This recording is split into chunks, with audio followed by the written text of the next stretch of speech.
And we have returned for the next episode 77 here in the challenge series, ever closer to drawing to the 640 Clubman Cup at episode 80. So this is basically the second to last, standard episode before qualifications for that begin. Probably follow the same procedure, blah, blah, blah, blah, blah.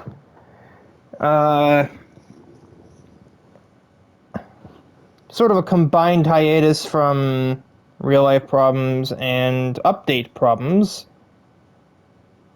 but besides that, back to the office, I guess, or another day in the office. That's not the fucking catchphrase. Anyway, we're into race 1. And the first race of the episode is green.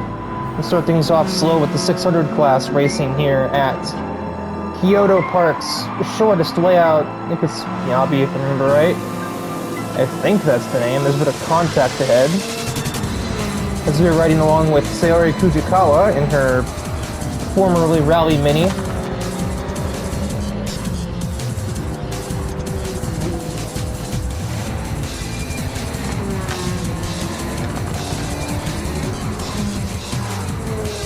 Already up a couple of places. This is essentially the closest analog the Challenge Series has to a short track race. Ever since the Northern Isle controversy that, well, basically made it so that not many people, if anybody, ever wanted to go there ever again. Not until we got like street stocks or something, or something built for a high-banked oval.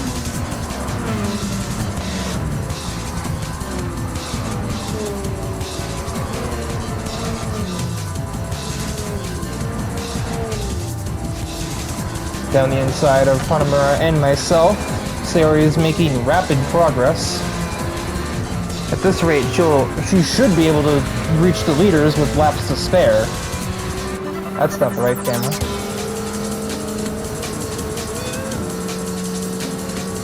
She's getting on average 4 places a lap. She should catch up to Natsuki in 3 laps, but I don't think it's going to be that easy from here.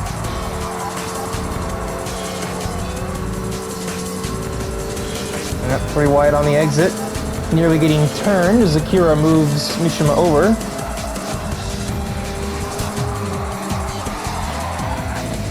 And moves himself over into the grass. He's skillful to have saved that, but obviously just lost him quite a bit of time. Weiss sneaks through ahead of Thrasher's F-150, maybe, yes. Superior Racing Line might have a chance at AJ as well.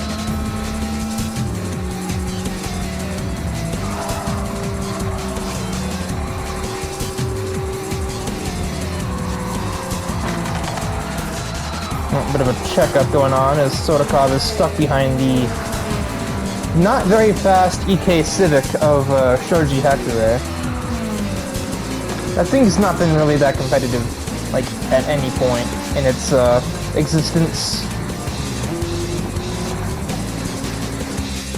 Shoji on a whole has honestly not really been all that competitive of a racer in the Challenge Series, considering he's like one of the original, like, upstarts that made the series into what it is. He really isn't that fast. I mean, he won a GT World Championship, but I think he's just better off in faster vehicles. Something as slow as an EK Civic, he just doesn't seem to have that natural know-how when it comes to momentum-based driving, which is something you need to succeed in 760. Wait. No, that isn't. That's something you don't really need as much in 760. It's something you need here in 600, though.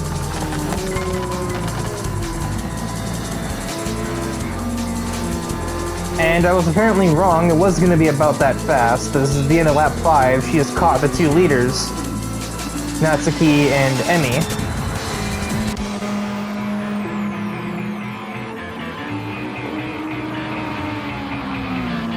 I'm thinking of a sad statistic about this top 3 right now. The tallest driver on the podium right now is 5'1", and that's Sayori herself. I think Natsuki's 4'11 and Emi's 4'10.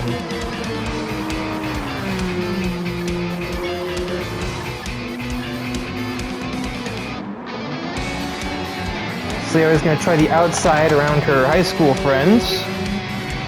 An oft-forgotten fact about these two, that they're actually here because of each other. Because they were close friends in high school, and after a bit of separation, still are close friends. But this is a racetrack, so there are no friends here, only racing. Emi's still just about keeping up with these two. Natsuki's defensive driving slowing Sayori down enough to allow it. But eventually she does get clear of the 86. Oh, but then she gets some horrible front-wheel drive understeer and concedes the position back to Natsuki. Emi's still just kind of on the outside looking in. She's in a good place if they crash into each other, but she's not exactly getting aggressive with them right now. And now she is certainly losing time to the pair. As we've already reached the final lap. So we'll be looking at a race that'll clock in at just under 6 minutes. That was a tight squeeze for Fujikawa, but she makes the move stick. This time doesn't understeer.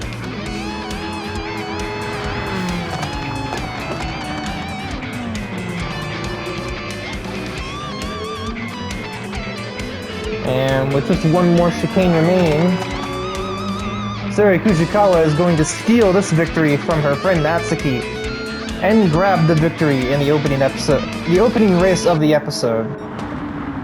Natsuki's still getting second, and Emi Ibarazaki will grab P3. Lausanne fourth, which is... I don't think she started too well either, so she made up a couple of places of her own. And Akira managed to recover to 6th, despite nearly finding himself off the racetrack a handful of corners in. I say a handful of corners, probably because each lap's literally 4 corners. Well, 5. If we even count the little left-right as 2 corners. They don't really do much. Anyway. Yeah, that, pretty routine round 1. On to the second one, which probably won't be as routine, let's face it.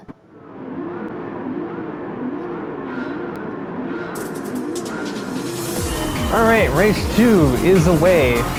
760 class racing comes to us from Watkins Glen. And as usual, this mix of Group 3s as well as the original road cars that have, always populated the class. For a track like this, they should be almost about even, seeing as you got a bunch of high-speed corners that are very aero-dependent. But then we have 2 long straightaways where the road cars will have the advantage. We're on board with Tyler McIntosh, who is debuting a new Group 3 in this race. Well, it's not a new Group 3. We've seen an RCF before, but he's never driven one. So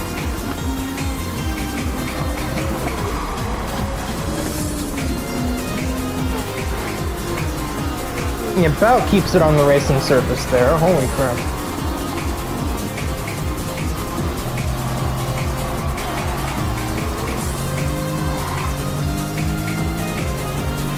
Clearly, it's process getting used to the Group 3.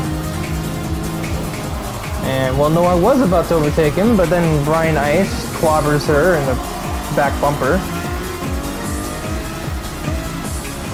Buck does the same with Tyler, because he doesn't seem to know where to put his car.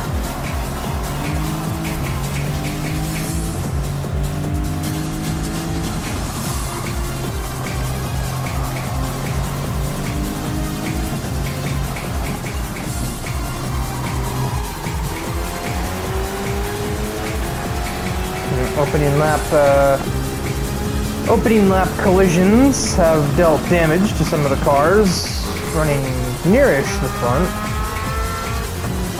At the moment, the leading GT car is P4, that is Kogasa Tatara's F-Type.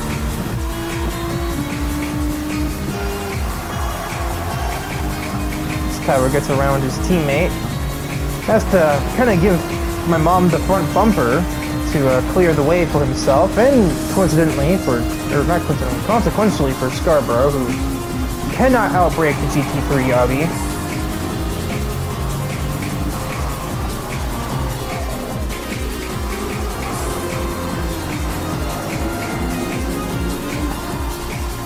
Bit of a couples battle back here. GT, a road car, GT, road car, GT. As 3 of JSR's 4 remaining members are in this race. Yeah, they've had a bit of a problem with that lately. They haven't been able to retain driver interest too well. Well, that's only, well, okay, that's half the problem. They had Trevor Graham get banned from the series, and then Brendan Reed and Johnny Parker both kind of just left because they didn't feel like being here anymore.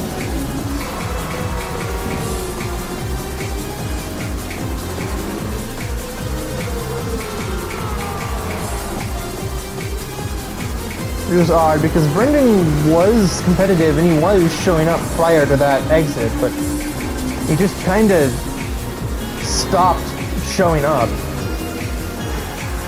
And he kind of like handed in his notice, his basically 20 minutes notice, and just buzzed off into the night. At least that's what Jake tells me.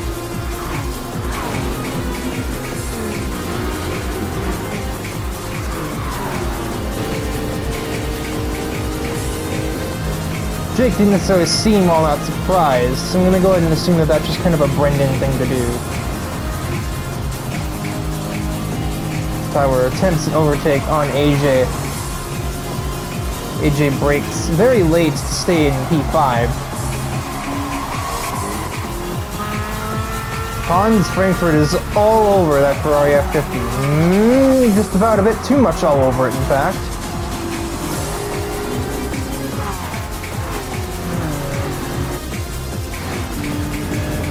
He just missed something there. Oh my word, that's a long lunge. Just barges Kogasa right out of the way. Holy shit. Can't imagine she's the most pleased Yokai after that one. McIntosh doing the same, slightly less aggressively, but not exactly spotless either. But every car just steers through there.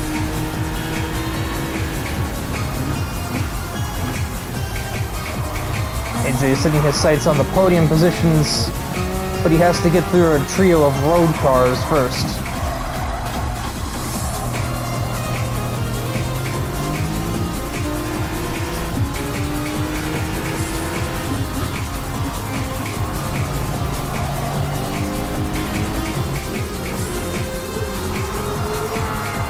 Now it makes some rear-end contact with the Genesis.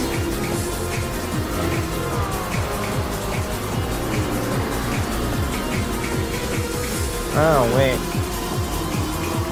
Oh, yeah, there's the punt. There's the chrome horn in all of its glory. Couldn't really tell because the camera was about 70 yards away. That's a better look at it, yeah. Just gives him the front end of that Lexus in its entirety right there.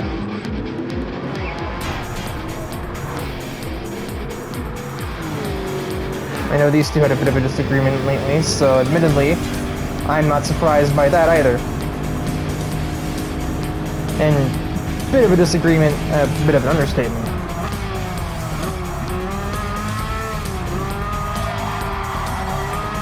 Hans still applying pressure to the F50 of Thrasher. Thrasher is still not cracking just yet.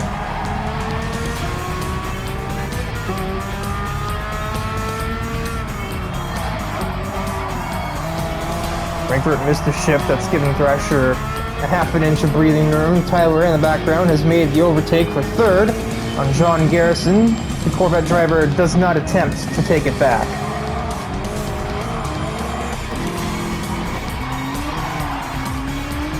AJ has a considerable amount of rear end damage. Tyler obviously has equal amounts of front damage as he plays a bit of defense on Garrison to keep the C6 Corvette at bay, and it works to perfection.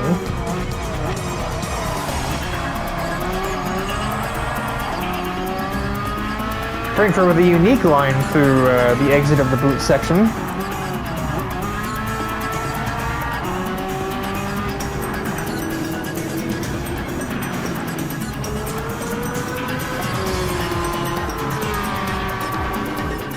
Neither of these cars really have amazing straight line performance, so it is just down to who takes turns better.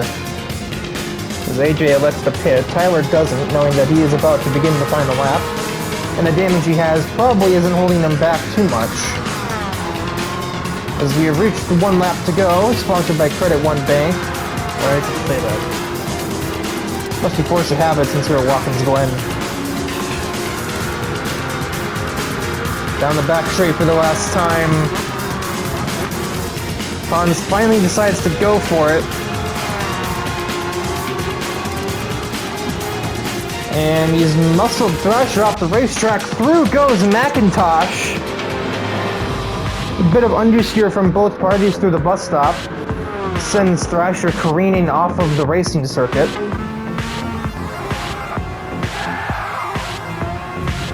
Couldn't really tell how clean that was for either one either.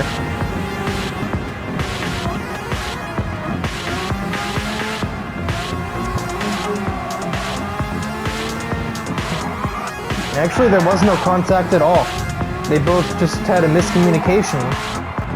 And McIntosh sneaks on through to take the race lead with just over a half of a lap to go. Hans makes an aggressive entrance into the boot, but McIntosh is going to have the advantage on corner exit due to the line he just took. Into the toe.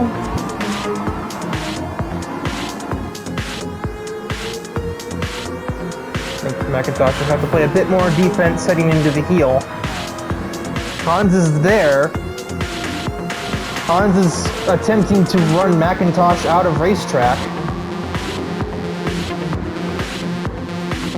And McIntosh gives him the same thing in return. Runs him off the racing line. And the Porsche understeers as a result.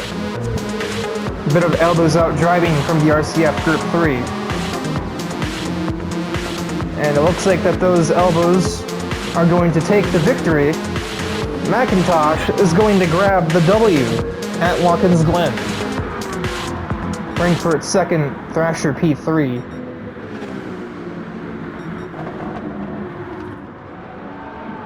And after their little get-together, it looks as though AJ may not even finish in the top 15. Well, the race ended before he could potentially be overtaken by Blackpool, so he'll be credited with 14th. But,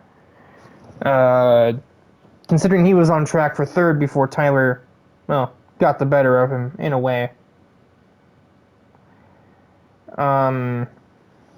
Yeah, that's going to be a very displeased Canadian, and I'm sure Tyler's just going to laugh in his face. The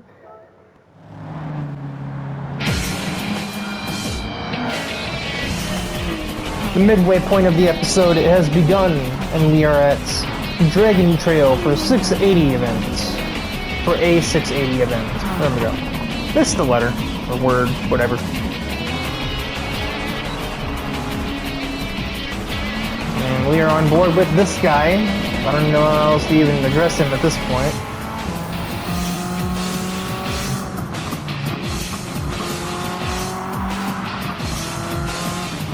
Here he gets collected by Logan, who hits way too much of that curb.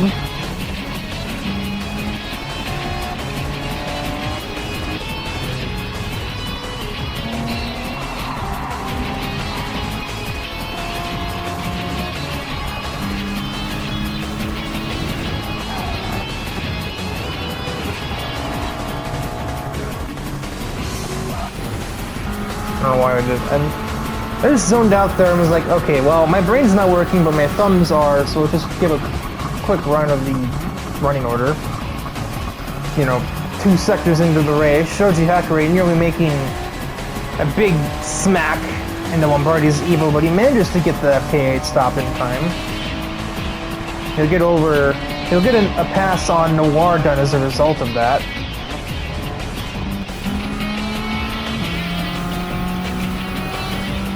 Good exit for the Evo, allows him to overtake the Tundra. There's a chance of Thrasher as well. Oh, this is just chaos. The 2 GTOs ahead nearly slamming into each other.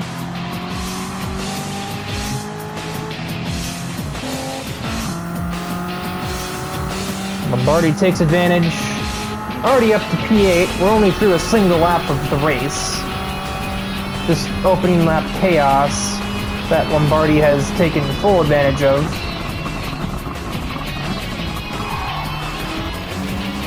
I don't think Luca's gonna like that one being sent on him.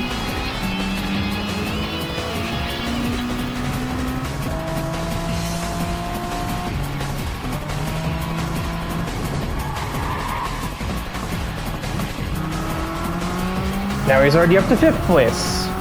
And we're not even done with lap 2 yet. Meanwhile, his ex is currently attempting to take the lead away from Kotori.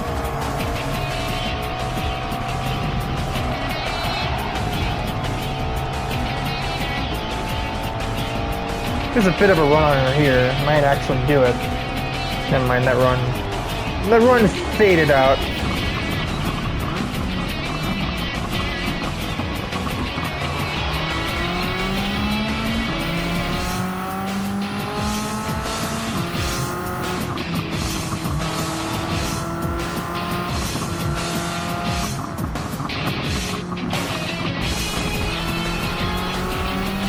I think he was planning on taking that chicane a lot faster than Kaiser was just then.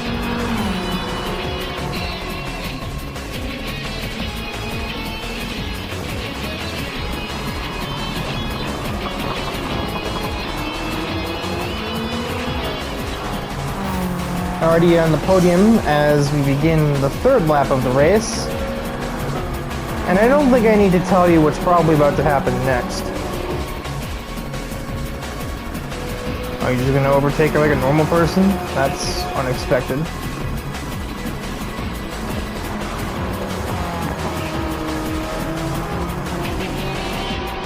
But he gets an ugly fit of other way, understeer.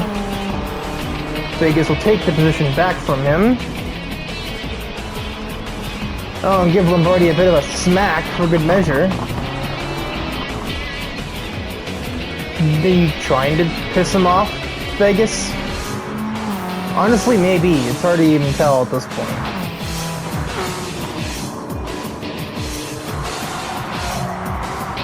Airing his displeasure at the events that took place a handful of turns ago. More understeer, and he has to jam the brakes to keep the Evo on the racetrack. Meanwhile, Kotori is just taking full advantage of this moment. Vegas is not broken enough at all. Lombardi didn't do anything with that though.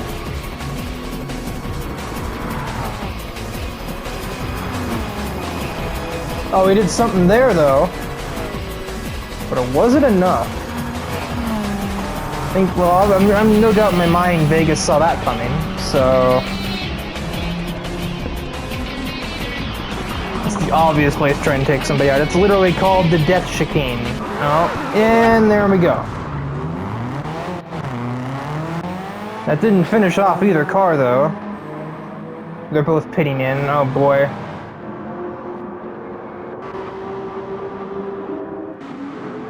It's like a car wreck in slow motion. It hurts to watch, but you just cannot look away.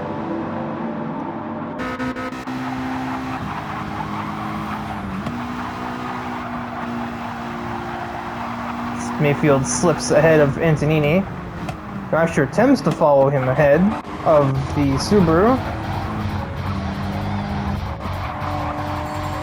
Oh, we got a clusterfuck building up right here. Vegas is in the midst of a large group of cars, though, so she's got protection for a minute. Which Vegas is... No, the protection is now gone. She pulled ahead of Shoji, and Lombardi just overtook all of them.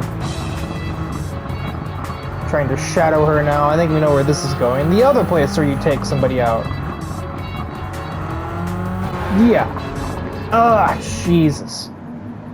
And now they are both stuck in the gravel. And that is a red flag. So, yeah, for the 7th time, these two nincompoops, and what would have been a perfectly normal, functional Challenge Series race.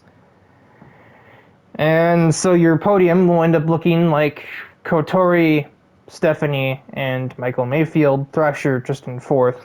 Probably could have had a chance at a podium himself if the race didn't get cut off so abruptly. I don't think either of these cars are destroyed from that, considering I saw Vegas attempt to leave with the gravel. I don't think we'd get so lucky as for Lombardi to wreck his car from his own rash decision-making, so they'll both live to see another episode.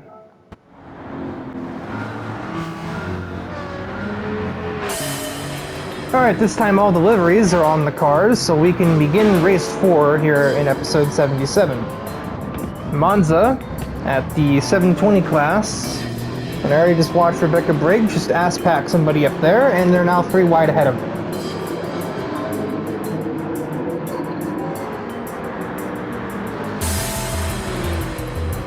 Being Monza, I would probably expect to see a lot of cars with damage lap 1. That's just kind of comes with the territory of being at this track.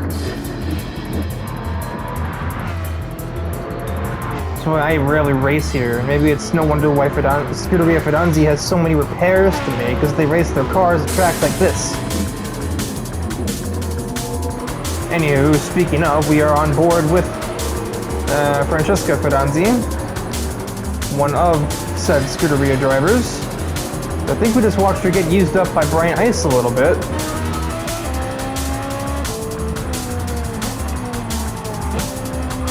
Oh, he was hit into her by Ryan Stevens. That's what happened.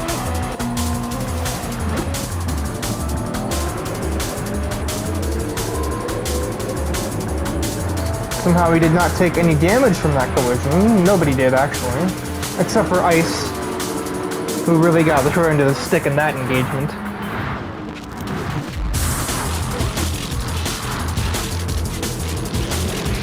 We have a debuting driver as well. Jude Monticello. As his car looks a little bit banged up already. This isn't the best track for debuting drivers, that's for sure. As Fidanzi just scorches ahead of him. Jude is he's a bit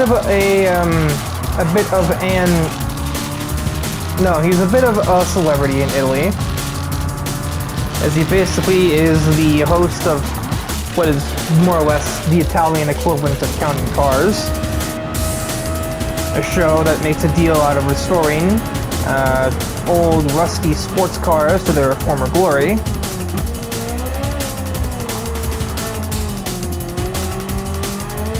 He's got a big collection now, and that TVR Tuscan that he is in was the first of his many rescued vehicles that he found in a garage in Sicily. How a TVR got to Italy, I'm not exactly sure, but it's all semantics. Francesca's very tentative on the brakes, as we see up ahead. Actually, Akemi is attempting to keep Sasaki at bay by any means necessary.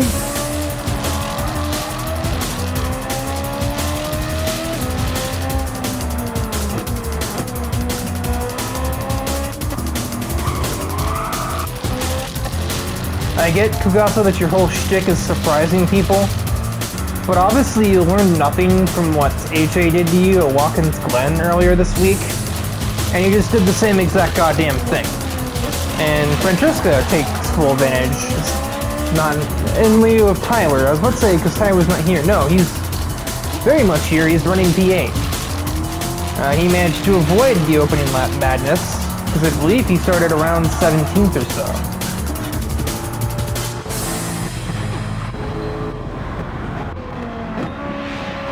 As about to complete the second lap, and Francesca has already caught Dom DePrisco, fellow compatriot here in Italy. So a bit of a passing of the torch when the F430 completes this overtake into turn 1, as it's still an Italian driver leading the way. So I don't think that Tifosi can complain all too much, especially now that it's a Ferrari taking the lead. You can actually hear a bit of them from this camera here at turn 1.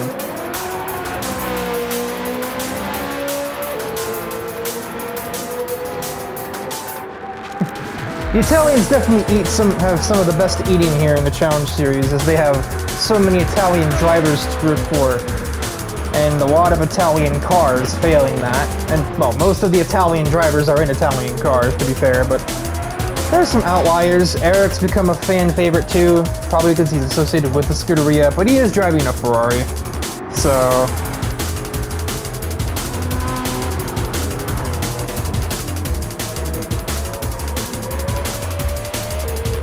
And Dom, and by extension the rest of the field, just do not have an answer for the F430.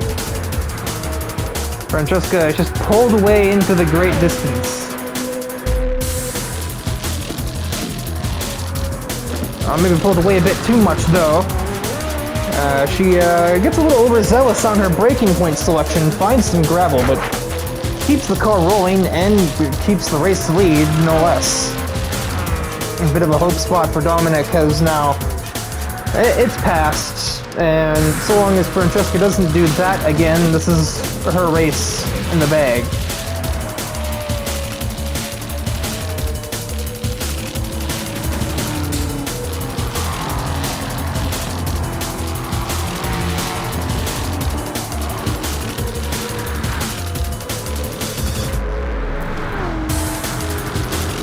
As my dad is in a bit of an American car sandwich as he's attempting to catch up to Akemi to grab a podium spot.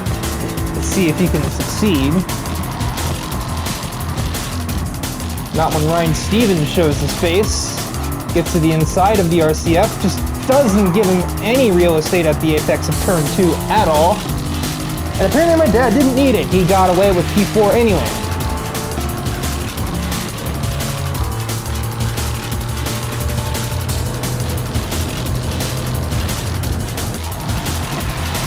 My dad thought about a move, instead gets pounded by Ryan Stevens. Context.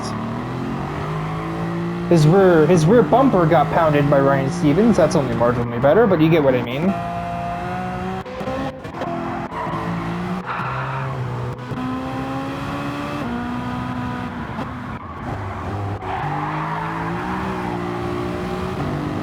Now my dad attempts to put pressure on the Corvette.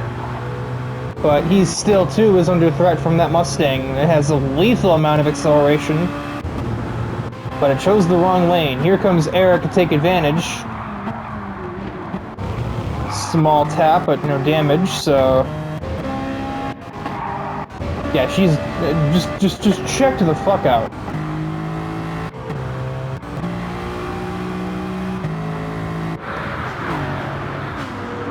I don't think he's gonna get it. As Fadanzi will head out of the last turn and honor the home crowd with a Monza W here in race 4. Caprisco comes across to complete an Italian 1-2, and Akemi will barely hang on to that podium spot.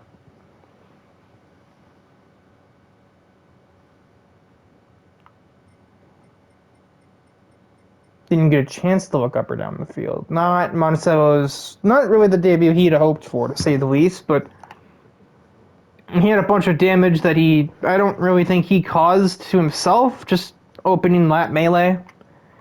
It just kind of happens. So now let us move forward to the roulette race to end off this episode.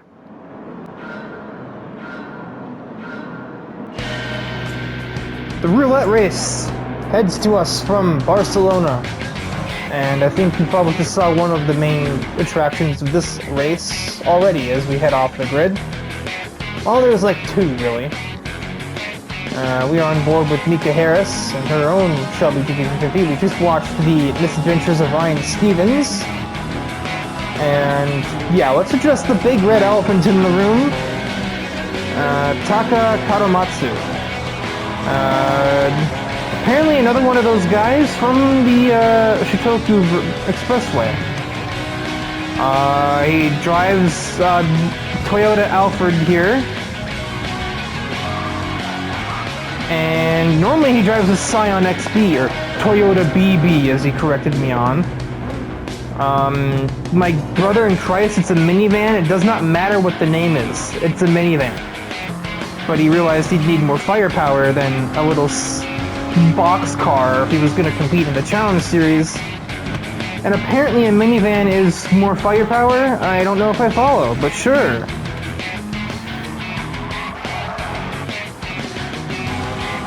Apparently he also goes by Street Gambler. Or Street Murder Gambler, but in the interest of PG-13, we'll just call him Street Gambler. Right, because that's how that works, Oh, Thrasher's there, Mika. You can honk at him all you want. He was there at the entry to the turn. He had a wheel alongside. That's how racing works. Okay, or just fuck that, I guess. I think her sister may have rubbed off on her.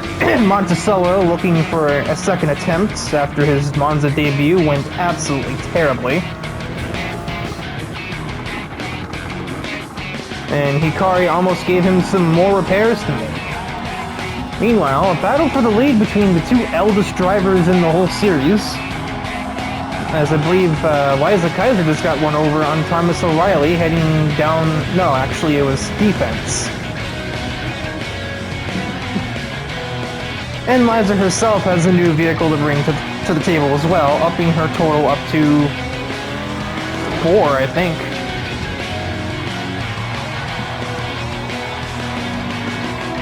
Yeah, she's gone from, well, she's joined a couple weeks ago and she already has a 4-car garage here in the Challenge Series.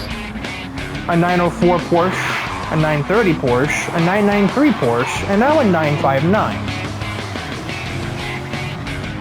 All she's missing is something in the top category. As Stephanie Kaiser sends one down the inside of Thomas. I can only wonder what's going to go on here.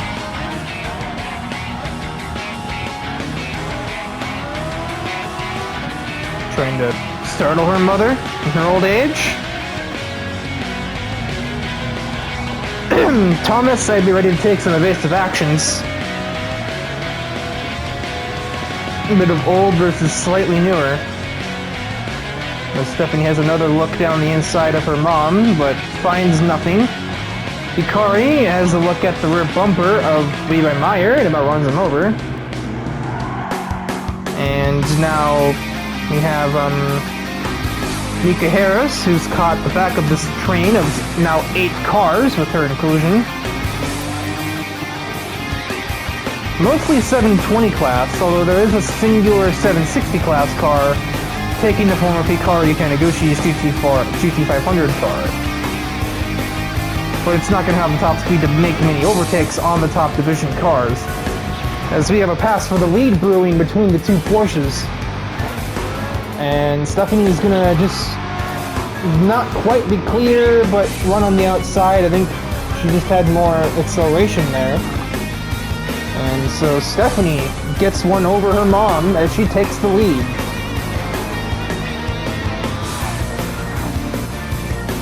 Levi Meyer attempting to keep that GTR at bay.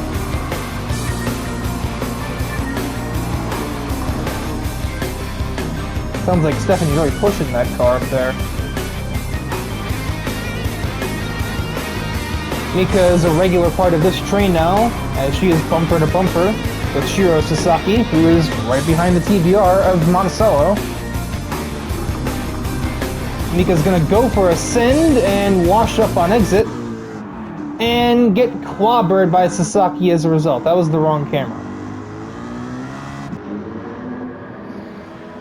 Let's see this from another view.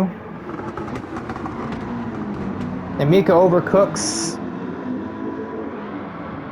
And I can't really tell who the fuck's at fault there, I'm gonna be honest. I mean, Mika's at fault for going wide, but like, she's already 2 tires on the curb. You can't reasonably expect her to go any further over here, and Sasaki just says, fuck that, you get sideways. And then blocks her as he rejoins and just turns her again. You can't really think that was her fault, could you, Sasaki? Bloodhound's looking a bit more like Dream Team right now, I'm not gonna lie.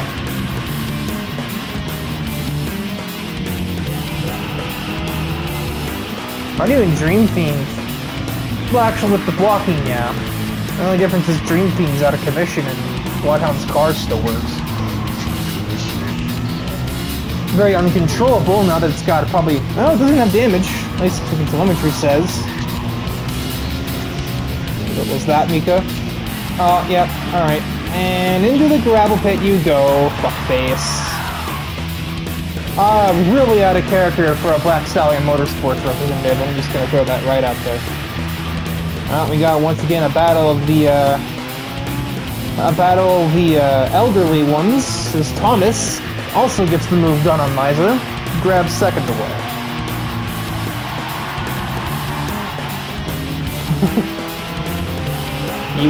You couldn't pay me to drive that fucking Cobra, dude. Yukari is getting a little forceful up here. Now that Mika finds herself completely out of range of, well, basically everybody else on the track ahead of her, she will probably have to settle for 7th. As Stephanie leads the way from 3 720 class cars, and then the 760 class car of Taniguchi, who's struggling to make up places.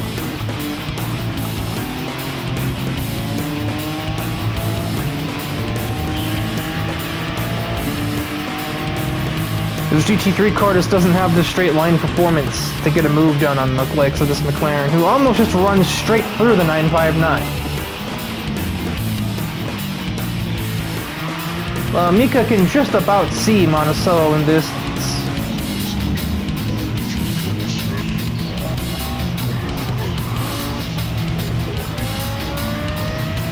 As Stephanie heads up to take what I expect to be 2 laps remaining.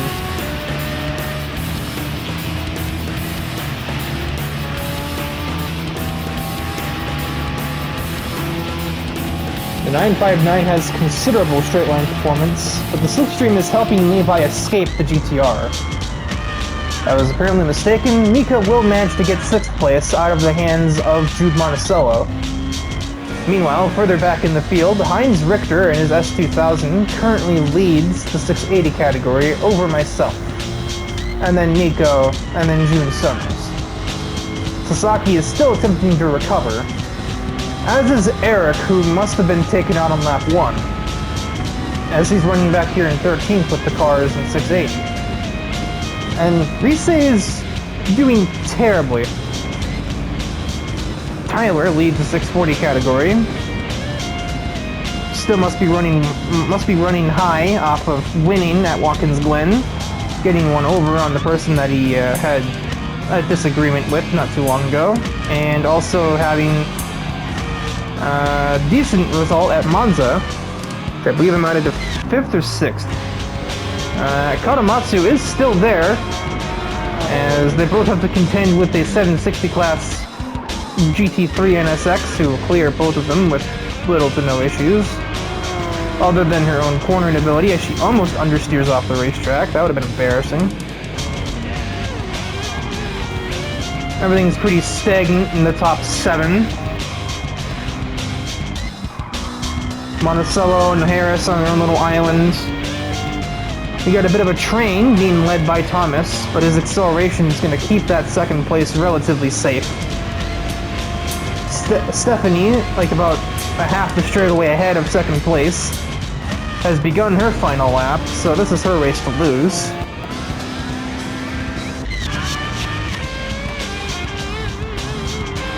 And Heinz and I are just kind of there. We're all just kind of here, honestly. Eric is going to catch Nico and me right here. He draws alongside. That's a pass he should never have even had to make if this race were going to plan.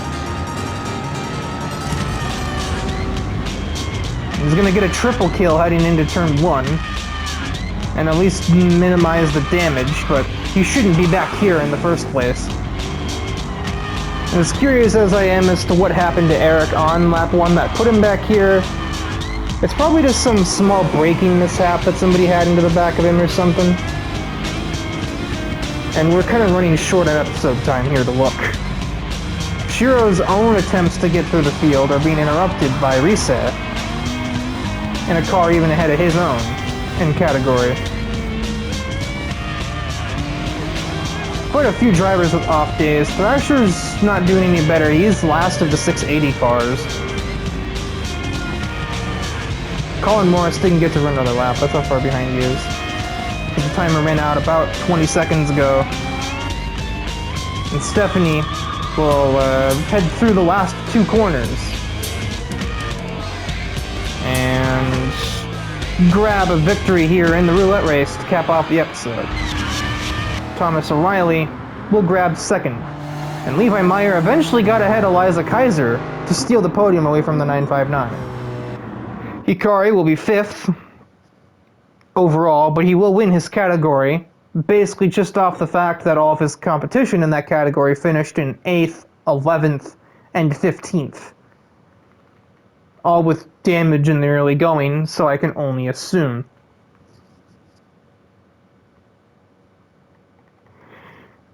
Jude had a better debut here. Probably wishes he didn't even show up to Monza. 7th here, 6th in his category, but he finished where he expected, even if he's last of his class. Heinz Richter will grab the 680 class win, and it looks like Tyler will maintain the 640 class lead up to the end of the recording, whenever that is.